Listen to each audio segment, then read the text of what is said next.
예, 도라우스 시연을 맡은 임창래라고 하고요. 같이 옆에서 똑같이 저와 도라우스 시연을 같이 해주실 강정민 교관님이십니다. 제가 진짜 한 3개월, 3개월 만에 또 도라우스 시연을 하게 돼서 정말 죄송한 말씀을 준비를 안 하고 제가 했던 영상을 그대로 보고 다시 왔습니다. 근데 이 그대로 다시 시연이 될진 모르겠지만 최선을 다해 보도록 하겠습니다. 지금 여기 계신 분들이 다 각지의 교관을 지금 수행하고 계신 분들이고 또 특구단에 계신 분들, 구조대에 계신 분들이라서 어떻게 보면 이 도라우스 포도 도라우스를 굉장히 많이 접해 보셨고 직접 만들어서 태워 보신 분들도 많을 겁니다. 저보다 더 많이 해보신 분들도 계실 거고 그렇지만 제가 뭐 사람마다 스타일이 설명하는 스타일이 조금씩 다를 수 있고 또 제가 설명하다가 미처 틀린 부분이 있을 수도 있기 때문에 이거는 어떻게 보면 같이 정보를 공유한다. 포도 도라우스에 대해 정보를 공유한다는 생각을 가지고 한번 진행을 해보도록 하겠습니다. 전체적인 뭐 세부적인 뭐 연소가 뭐고 유동경로가 뭐고 이런 거는 저희가 신규 교육 때는 조금 시간을 할애해서 설명합니다만 여기 오신 분들은 전부 다 기본적인 걸 다 알고 오히려 더 많이 알고 오신 분들이기 때문에 쳐낼 건 쳐내고 흐름만 제가 신규나 아니면 이걸 접해보지 못하셨던 우리 직원분들한테 전파할 때는 이런 흐름으로 갑니다 정도만 설명을 드리고 바로 시연을 하도록 하겠습니다. 저는 보통 이렇게 시작을 합니다. 이렇게 처음에 이런 거 없이 딱 요 그래프만 보여드립니다. 보통 이 그래프 보여드리면 교육하실 때 이 그래프 많이 보여드리죠. 뭐라고 교육생들이 답을 하죠? 네, 주식 뭐라고 되게 많이 얘기하는데 그래서 막 저는 농담으로 여기서 사서 지금 여기다 이런 식으로도 얘기를 하는데 연소의 그 일반적인 연소 발달 단계에 따라서 성장기 발화기, 성장기, 최성기, 쇠퇴기를 나타내는 그림입니다.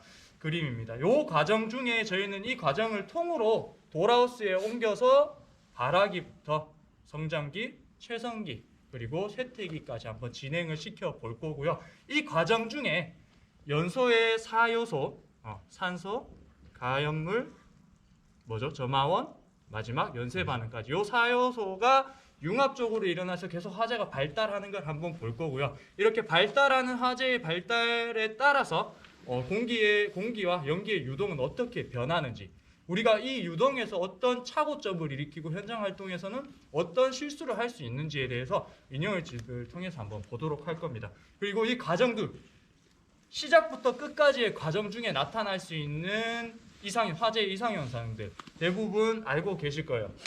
롤오버 그리고 플래시오버.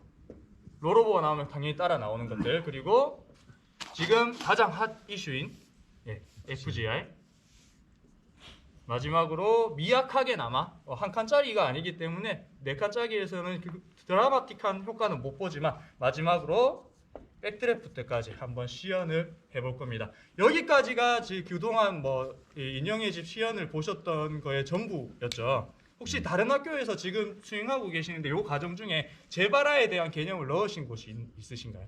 시연을 하시면서? 네, 지금 하고 계시네요. 선생님 어디 학교시죠? 서울. 대단하십니다. 저희가 이제 RIT의 개념을 가지고 오는 동시에 굉장히 많은 사건 사고들이 발생했었습니다. 우리 안타까운 순직 사고들이 발생했었는데 정확하게 그 상황이 어땠는지 저는 전해 들은 얘기밖에 없기 때문에 그 과정을 유추해서 이것 때문에 문제가 되지 않았을까라고 생각을 해서 그렇다면 이거를 전달하기 위해서 인형의 집에 녹여낼 수 있겠다라는 게 하나가 있었습니다. 바로 재발화인데 저희가 보통 화재에서 화재 상황이 떨어지고 출동을 하게 되면 7분 도착률, 경북은 7분으로 잡거든요. 도착하게 되면 대부분 최성기 가깝게 도착을 하게 됩니다. 여기서부터 방수를 시작하게 되겠죠. 연소확대 저지와 방수를 시작하게 되면 이 화재, 성장하고 있던 화재는 최성기 또는 그 전에 우리가 방수한 소화 약제에 의해서 쇠퇴기에 접어들게 됩니다. 그러면 보통 우리가 여기서 쇠퇴기에 접어들었다, 연소의 확대 우려가 없다라고 하면 지휘에서는 뭘 잡죠? 초진을 잡습니다. 그때부터는 2차 검색, 3차 검색 쭉 이어나가게 되죠.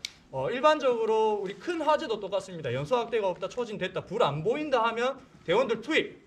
검색하세요. 계속 검색하세요. 그러다가 한 번에 계속 말씀드리는 재발화가 일어나게 됩니다. 지금 이 최성기까지 가는 이 성장 곡선과 한 번의 세태기를 거쳤다가 우리가 방수한 소화약제에 서 세태기를 거쳤다가 특정한 뭔지 모르겠지만 연소의 사요소가 맞닥뜨리는 순간 재발화는 굉장히 급격하게 일어납니다. 그래서 이게 왜 이렇게 빨리 일어나는지도 알아야겠고 이건 언제든지 일어날 수 있기 때문에 그만큼 위험할 수 있다라는 사실을 우리가 인형의 집을 통해서 한번 시연을 해보도록 하겠습니다. 보통 하면서 말씀을 드리는데 다 아시는 분들이니까 한번 짚고 넘어가겠습니다. 자, 우리가 초기에 성장기부터 최성기까지 발화기에서 최성기까지 갈 때 비교적 재발화보다는 완만한 곡선을 그려요. 근데 재발화 같은 경우에는 굉장히 빠르게 다시 격실을 최성기까지 이르게 합니다. 왜 그럴까요? 열의 축적. 또 가연물, 가연성 가스. 열이 축적이 되어 있으면 그만큼 가연성 가스를 내뿜을 수 있는 가연물들이 굉장히 열분해를 많이 할 수 있다는 거고, 그 열분해 가스는 불은 붙지 않았지만 예온합이 되어 있다는 뜻이고, 작은 원인 하나, 불티, 불똥 또는 자연 발화에 의해서 가연성 가스의 갑작스러운 발화, 말하는 FGI 현상 또는 다른 원인에 의해서 발화가 일어나게 되면 지금 말씀해 주신 그런 요소들에 의해서 급격하게 화재는 다시 한번 최성기를 받게 됩니다. 그래서 지금까지 최근에 있었던 펜스 맞죠? 펜스 물류창고 순직하지 안타까웠습니다. 그리고 쿠팡, 그리고 울산도 마찬가지일 것 같고 새로운 프레온 가스, 이런 가스가 터졌다 하더라고요. 그런 문제들이 있었지 않나 해서 저희는 기존에 하던 4개 돌하우스, 연소, 사요소, 유동경로 이상현상 또는 화재의 진압 방법에 더해서 마지막으로 재발화까지 한번 설명을 드리도록 하고 재발화를 마지막으로 인형의 집 시연을 마치도록 하겠습니다. 자, 여기까지가 인형의 집을 운영할 방법에 대해서 설명을 드렸던 부분이고요.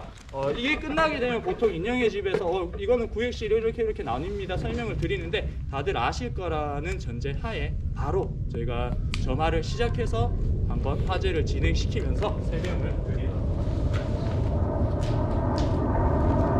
자, 잠깐 준비를 하고 이어가도록 하겠습니다.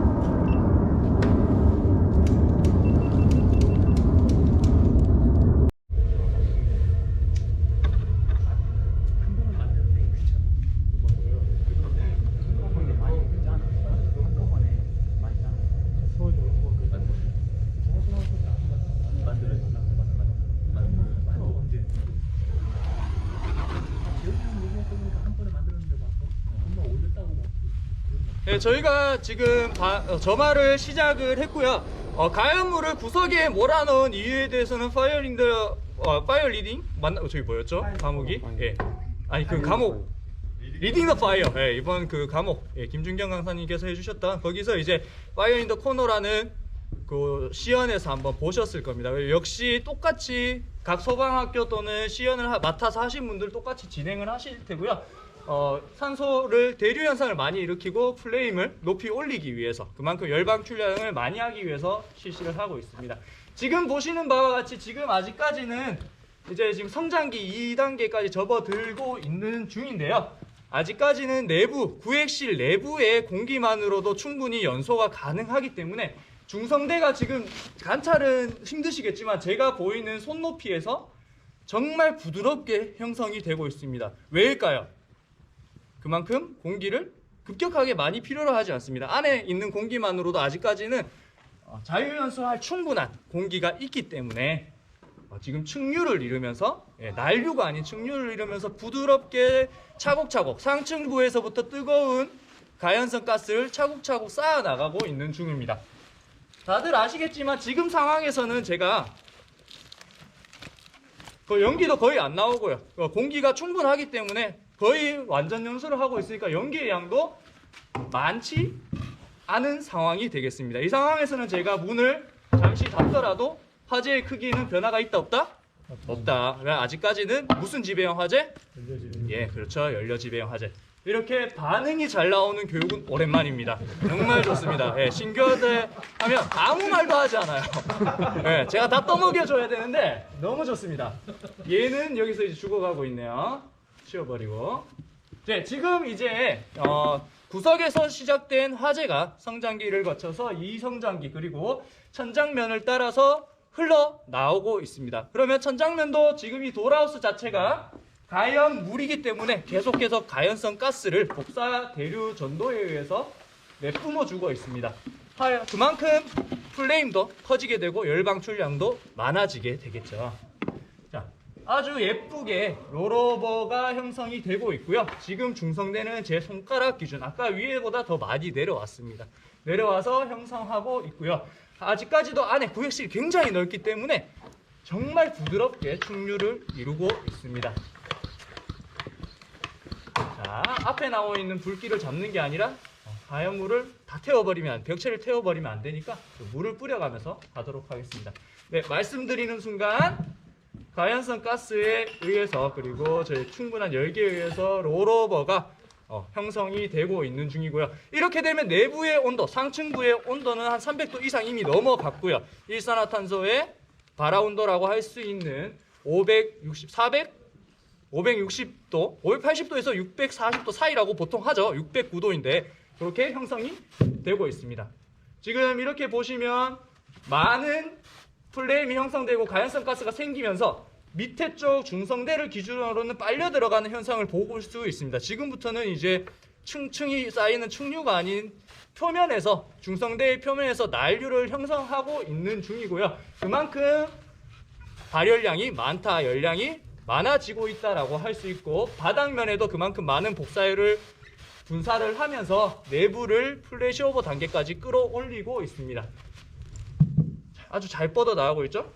그리고 밑으로도 들어가는 공기의 유동을 확실하게 볼 수 있습니다. 자, 이게 저 보통 안 해보는 건데 한번 이렇게 바꿔볼까요? 너무 크네. 이렇게 되면 지금 나오는 연기의 양에 비해 들어가는 공기의 양이 적으니까 연기가 확실히 많이 나오죠. 왜 그럴까요?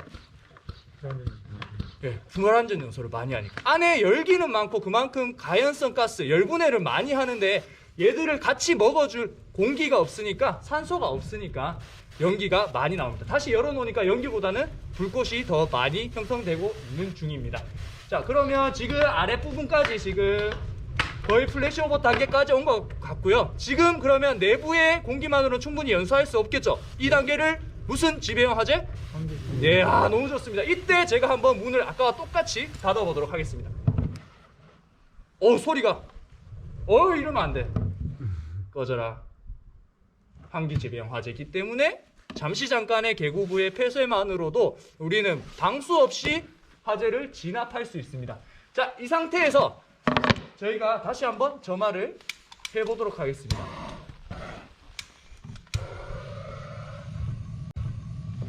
자, 지금 저희가 점화를 시작하고 방금 최성기가 연료지배형 화재까지 오기까지 굉장히 많은 시간이 걸렸습니다. 근데 한 번에 지식소화 후에 저희 교관님께서 재점화를 해주셨는데 이미 무슨 단계까지 왔죠? 예, 최성기 가까이 와버렸죠. 아까 재발화에서 설명을 드렸습니다. 내부에 뭐가 많기 때문에 열기와 가연성 가스와 그만큼 발열량을 낼 수 있는 것들이 이미 충분하기 때문에 순식간에 최성기에 접어들고 있습니다. 그럼 이 상황에서 저희가 단일 구획실이 아니라 대피하면서 문을 하나 열어봤다고 가정을 해보겠습니다. 저희 한번 문을 한번 열어볼까요? 수평 전파, 화재의 수평 전파를 한번 보도록 하겠습니다. 어휴, 제가 너무 많이 닫아버리네. 다시 한번 전화를 하고요.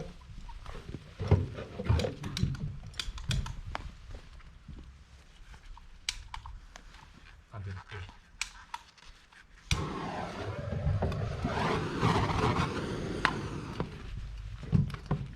자, 이렇게 되면 이제 1번 구획실 단독으로 있을 때는 한 개의 면이 양방향 이동 경로를 형성하면서 위에로는 뜨거운 플레임과 가연성 가스가 나왔고 밑으로는 공기가 들어갔습니다. 그러니까 2번 방은 어떤가요? 지금 무슨 이동 경로를 보이고 있을까요? 똑같이 양방향 이동 경로를 보이고 있죠. 왜냐? 동일한 위치의 개구부가 설정이 되어 있기 때문에 이 두 개의 평등한 위치의 개구부는 똑같이 화재의 전파가 일어나더라도 양방향 이동 경로를 형성하고 있고요. 불은 제가 항상 교육할 때 하는 말이 있습니다. 불은 살아있는 생명과도 같다. 그래서 항상 공기를 찾아간다라고 얘기를 합니다. 자, 1층에서 1번 방에서 시작된 불이 자연스럽게 공기가 추가적으로 유입되고 있는 2번 방으로 뻗어가고 있는 걸 확인하실 수 있을 겁니다. 지금 제가 이렇게 1번 방의 문을 닫아도 2번 방 역시 양방향 이동 경로를 형성하고 있기 때문에 위로는 가연성 가스와 화재 플레임이 보이고 있고요. 밑으로는 공기가 들어가고 있습니다. 자, 이 상황에서 저희가 3번 방의 문을 열어서 그러면 화재 수직 전파는 어떤 현상을 보이면서 얼마나 수평 전파와의 속도가 다른지 한번 보도록 하겠습니다. 한번 오픈해 보겠습니다. 3번 방 지금 격벽을 2, 3번만 격벽이 쳐져 있는데 한번 2번 방과 3번 방 사이에 격벽을 열어보도록 하겠습니다. 자, 2번 방의 연기를 자세히 한번 보도록 하겠습니다. 연기가 빠져나오던 2번 방에서 지금 더 이상 연기가 보이지 않고 있는 게 확인되시는가요? 네. 자, 그러면 2번 방과 3번 방에 비교했을 때 공기의 유동 경로를 우리는 전문적인 용어로 뭐라고 할까요? 단방향 이동 경로입니다. 자, 2번 방과 3번 방이 서로 2번 방은 공기 흡입만 하고 3번 방은 위에 있기 때문에 자연스럽게 배출만 하는 단방향 이동 경로를 형성하게 되고요. 연기라는 놈, 불꽃이라는 놈은 당연히 열을 가지고 있고 부력이 열이 있는 만큼 더 높이 상승하기 때문에 3번 방으로의 수직 전파는 엄청나게 빠르게 형성이 되고 있습니다. 자, 그러면 저희가 여기서 출동대 선착대를 했다. 불이 나오네. 3번 방에 불을 막 뿌려요. 물을 막 방수를 합니다. 하지만 불길은 잡히지 않습니다. 왜냐? 원래 주화점, 지금 이 플레임의 주화점은 어디였죠? 1번 방이었기 때문에 3번 방의 불길만 보고 우리가 방수를 하고 진압대를 투입하게 되면 크나큰 실수 또는 안타까운 사망사고까지 연결될 수 있습니다. 자, 결론적으로 우리는 주화점을 잡아야 합니다. 자, 이런 경우에 우리가 주화점을 찾기 위해서 큰 불을 일단 죽여야 된다. 보이는 불길을 죽여야 된다 했을 때 선택할 수 있는 방법이 주로 공기가 투입되는 연소의 사요소 중 하나를 없애볼 수 있는 공기의 차단을 한번 시켜보는 방법을 생각해 볼 수 있습니다. 저희 2번 문 한번 닫아볼까요? 자, 3번 방에 불꽃은 자연스럽게 소강 상태에 접어들게 됩니다. 왜냐? 2번 방과 3번 방, 2번 방이 공기를 빨아들여주는 주 경로였는데 주 경로를 막아주니까 바로 화재가 줄어들게 되는 거죠. 자, 이렇게 저희가 실수할 수 있는 부분들에 대해서 공기의 차단 또는 공기의 차단만으로 화재를 쉽게 소강 상태로 접어들 수 있게 할 수 있다는 걸 우리가 알아야 된다는 포인트가 이렇게 나오고요. 특히 현장에 도착한 대원들이 마구잡이로 아래층에 있는 계구부를 깨서는 안 된다라는 요 중요점도 이 상황을 통해 알 수 있게 됩니다. 자, 그러면 저희가 여기까지 연기의 유동 경로에 대해서 충분히 설명을 드린 것 같고요. 지금부터는 특수 화재 현상 중 하나인 FGR 현상을 한번 저희가 눈으로 한번 보도록 하겠습니다. 자, 지금 3번 방으로 뻗어나오는 불길을 한번 보도록 할게요. 연기를 한번 보도록 할게요. 굉장히 짙은 색의 수증기가 포함되지 않은 굉장히 많은 탄소를 함유한 불완전 연소를 한 가연성 가스를 내뿜고 있습니다. 자, 저기에 불꽃을 보내서 한번 FGR 현상을 한번 만들어 보도록 할게요. 요 불꽃이 가주면 좋겠는데 쉽게 하나, 자, 지금 방금 보셨죠? 자연스럽게 저는 저기에는 불이 분명히 없었음에도 불구하고 가연성 가스만 연기만 났음에도 불구하고 쉽게 불이 순식간에 붙을 수 있다는 걸 우리 눈으로 확인해 줄 수 있습니다. 그리고 충분히 불이 붙을 수 있는 가연성 가스의 특징에 대해서도 알 수 있어요. 부력이 굉장히 강하고요. 그 크기라고 하죠. 부피도 굉장히 큰 상태, 그리고 연기의 색깔도 수분이 함유되지 않은 짙은 회색을 띠고 있습니다. 요거는 가연물의 종류에 따라 다르겠지만 나무 그리고 조금의 지금 본드가 흡입된 이 PB 합판 같은 경우는 이런 색을 띈다. 현장마다 다를 수 있다는 건 포인트로 찍고 가주시면 되겠습니다. 자, 그러면 제가 이 지금 불이 붙는 FGR 현상을 일으키는 이 가연성 가스를 다른 가스, 불이 붙지 않는 가스로 한번 만들어 보도록 하겠습니다. 1번 방에 주수를 통해서 지금 연기의 색깔 바뀌는 거 보이시나요? 네. 지금 회색, 짙은 회색에서 어떤 색으로 바뀌고 있나요? 흰색. 네, 흰색. 수증기가 다량 혼합된 기체입니다. 자, 그럼 여기에 한번 불을 붙여보도록 하겠습니다. 교관님. 불이. 자, 말씀드렸습니다. 오랜만에 합니다. 네. 다시 한번 불 붙여볼게요. 아, 붙지 않습니다. 떼주세요. 빨리 떼주세요. 네. 수증기가 금방 날아가 버리기 때문에 시연을 하실 때는 주의점이라고 할 수 있겠습니다. 지금 보시는 바와 같이 처음에 불이 붙었던 가연성 가스는 굉장히 짙은 농도의 회색 빛깔을 띄었습니다. 하지만 제가 방수를 하고 나서, 주수를 하고 나서부터는 이 가연성 가스라고 했던 놈이 수분을 머금기 시작하고, 즉 수증기를 머금기 시작하면서 연소 범위에서 이탈이 될 거고요. 그러면서 자연스럽게 산소 농도가 줄어들고 질식 소화 효과, 그리고 예온압 자체가 불가능한 상태가 된 거죠. 연소 범위에서 멀어졌다라고 표현을 하면 될 것 같습니다. 자, 이 상황까지 우리가 한번 봤고요. 자, 그렇다면 이번에는 FGR 현상을 봤으니까 마지막으로 화재 이상 현상 중 백드래프트 현상을 한번 시연을 해보고 그거를 예방할 수 있는 절차 2가지를 한번 해보도록 하겠습니다.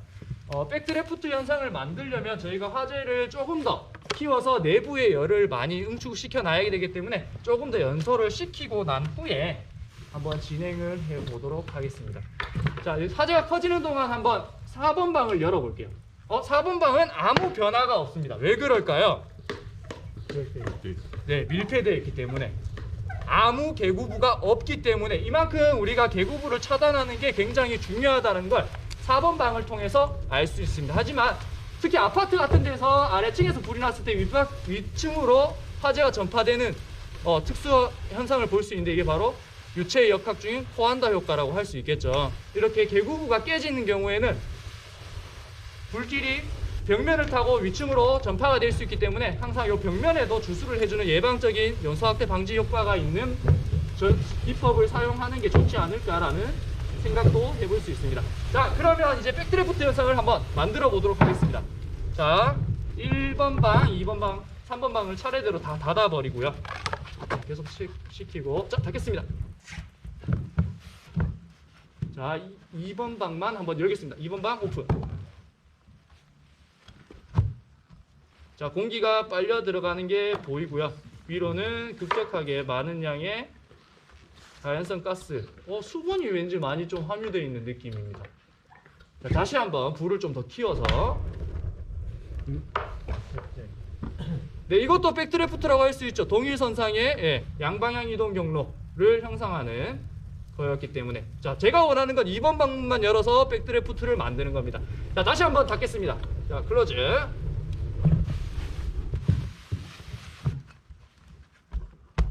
자, 2번 방 오픈. 자, 2번 방으로 들어간 공기가 1번 방까지 확실하게 주화점이 있었던 1번 방까지 찾아가야 되는데 빨리 빨려는 들어가지만 공기가 들어가서 화점을 찾아서 연소를 일으킬 것까지는 조금 더 시간이 걸릴 것 같아요. 자, 그렇다면 이때 1번 방을 다시 한번 오픈. 자, 잘 안 되기 때문에 저희가 그러면 2번 방과 3번 방을 동시에 열도록 하겠습니다. 여기서 체크해 주셔야 될 부분은 2번 방과 3번 방이 하나의 구획실이라는 가정을 가지고 가도록 할게요. 자, 클로즈. 자, 3번 오픈하겠습니다. 오픈.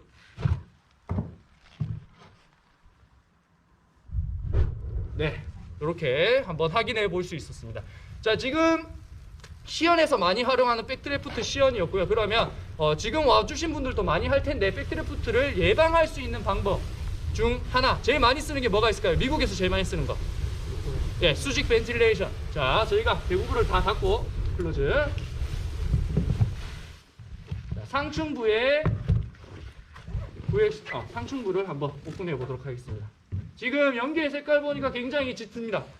부력도 굉장히 크고요. 부피도 굉장히 큽니다. 상층부로 이렇게 밀집되어 있던 압력과 가연성 가스를 제거하고 있습니다. 염소의 3요소, 4요소 중 가연물을 날려보내고 있는 과정이 되겠죠. 그래서 백드래프트를 불이 붙어버렸나 봅니다. 안쪽에. 자, 다시 전장으로. 지금 좀 틀어진 것 같은데 이렇게 지금 저희가 오랫동안 끌고 가다 보니까 균열이 생겨서 밀폐가 잘 안 되는 것 같습니다. 이렇게 상층부 배연을 통해서 백드래프트를 예방할 수 있는 거는 다들 알고 계실 겁니다. 근데 상층부 배연을 하고 주 개구물을 열어버리면 지금 천장에서도 불꽃이 가찰되는 게 보이시죠? 이게 잘못된 수직 벤틸레이션이 될 수 있다는 거. 필히 아셔야 될 부분. 요걸 때문에 저희 영상 보면 미국 소방관들이 천장 절단 작업하다가 불길에 휩싸인 경우 많이 보셨죠? 다 요 부분 때문입니다. 자, 그러면 이제 본격적으로 수직 벤틸레이션이 아닌 내부 주수를 통해서 백드래프트 예방과 주화점을 잡는 모습을 한번 보여드리도록 하고요. 연기의 색깔이 어떻게 변하는지 한번 보도록 하겠습니다. 자, 골고루 주수를 하고요. 연기의 색깔도 지금 수분이 함유되면서 하얀색 수증기가 많이 관찰되는 모습을 보이고 있습니다. 자, 다시 한번.